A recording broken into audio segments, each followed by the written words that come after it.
मध्ये शतदलकमले रत्नसिंहासनस्थं सर्वालङ्कारयुक्तं मोहघनरुचिरं संयुतं चाग्रजेन भद्राया वामभागे रथचरणयुतं ब्रह्मरुद्रेन्द्रवन्द्यं वेदानां सारमीशं सजनपरिवृतं ब्रह्मदारुं स्मरामि। रामचंद्र कला निकेतन अतिथि भाव में आज उपस्थित अच्छा मोर प्रणाम। उपस्थित थिबा ए माटीर योग्य एवं कला प्रेमी दर्शक मानक मोर नमस्कार। विशेष भाव में आम ब्लॉक स्तर में जेहेतु जड़े शिक्षक भाव में अवस्थापित एवं जड़े प्रशिक्षक भाव में विभिन्न ट्रेनिंग संचालन करा जाए। मु ये अनुष्ठान पिला मानक परोक्ष भाव में जानी से माने सुरभि प्रोग्राम रे मु जतबले जज ही बसथिली ए अनुष्ठान नृत्य मु सेठी देखिथिली एवं डिस्ट्रिक्ट लेवल पे आमे ताकू सिलेक्शन करिथिलु। जम्मू जो महोत्सव करा जाउची मु काले आस्थिली मु अपेक्षा कर रहिथिली ए पिला मानकर नाच पे ताकू देखिथिली एवं विशेष भाव में सार सहित मु अनेक प्रशिक्षण कार्यक्रम करिथिले मध्य मु जानिबा को पाइली। 2 दिन तले जतले प्रथम फोन कले मु जानिबा को चाहिली जयदेव सार जने व्यक्ति नहंती एक अनुष्ठान तेणु तांकरे अनुष्ठान रे मु जने उपस्थित तृतीय वार्षिक उत्सव रे उपस्थित थिबारु मु निजको धन्यवाद करूची। साधारण हिसाब रे सारंकर ये आमंत्रण पाई मध्य मु अशेष कृतज्ञता ज्ञापन करूची। मु किछि नाटक रचना करछि विभिन्न पार्टी पाई एवं मझरे अनेक जगह आमर ये विजयनगर विभिन्न प्रकार जगह मंचस्थ होती। तेणु मु देखुची आमर ये महाकुंडा ब्लॉक कोण अनुकोण ये पानी पीवा पानी अभाव रही माटी के आड़े देले ये कलार अभाव ना।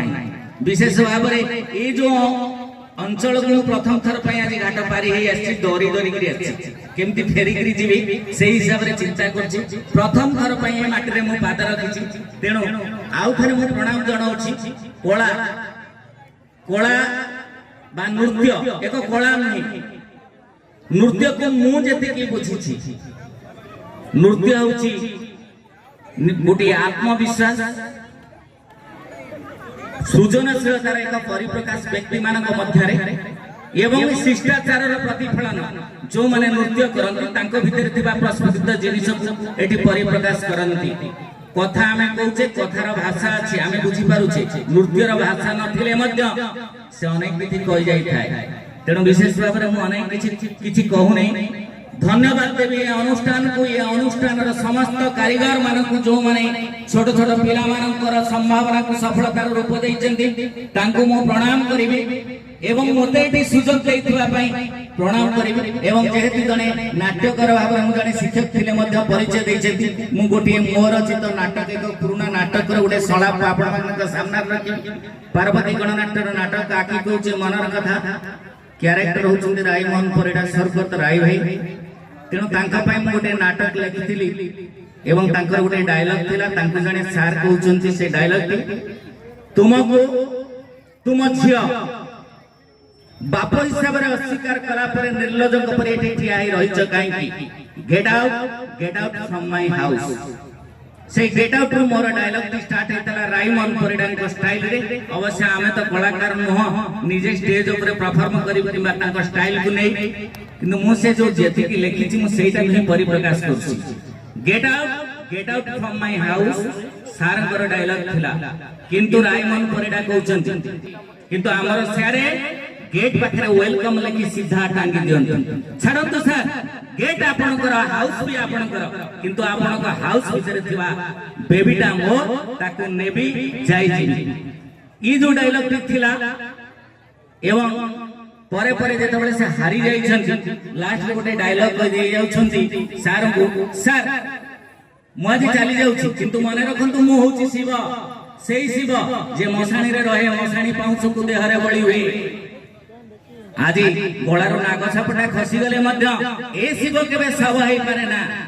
आपण भी भल भाव मन रखंतु ସିଏ ସାପକୁ ଆଉ ଯେ ଗୋଳେରେ ଲମ୍ବାଇ ବୁଲିବ ତାକୁ କେହି ଶିବ କହିବେନି, କହିବେ ସାପୁଆ କାଳା। ଧନ୍ୟବାଦ ଆଜ୍ଞା। ସାରଙ୍କୁ ପୁଣି ଥରେ ନମସ୍କାର, ଏ ମାଟିକୁ ପୁଣି ଥରେ ମୋର ନମସ୍କାର, ଧନ୍ୟବାଦ ଏ ସୁଯୋଗ ଦେଇଛନ୍ତି। ସେଥିପାଇଁ ଏ ଅଞ୍ଚଳର ସମସ୍ତ ଉପସ୍ଥିତ ଥିବା ସମସ୍ତ ପିଲାମାନଙ୍କୁ ମୋର ନମସ୍କାର ଏବଂ ମୋର ଯୋଉ ଛୋଟ ଛୋଟ ପିଲାମାନେ ଅଛନ୍ତି ଏଠି ପ୍ରତିଭା ପ୍ରଦାନ କରୁଛନ୍ତି ସେମାନେ ମଧ୍ୟ ନମସ୍କାର, କାରଣ ସେମାନଙ୍କ ପାଖରେ ସେଇ କଳା ଟିକକ ଅଛି। ତେଣୁ ସମସ୍ତଙ୍କୁ ମୁଁ ଥରେ ନମସ୍କାର ଜଣାଇ ମୁଁ ଏଠୁ ବିଦାୟ ନେଉଛି। ଧନ୍ୟବାଦ। ଧନ୍ୟବାଦ।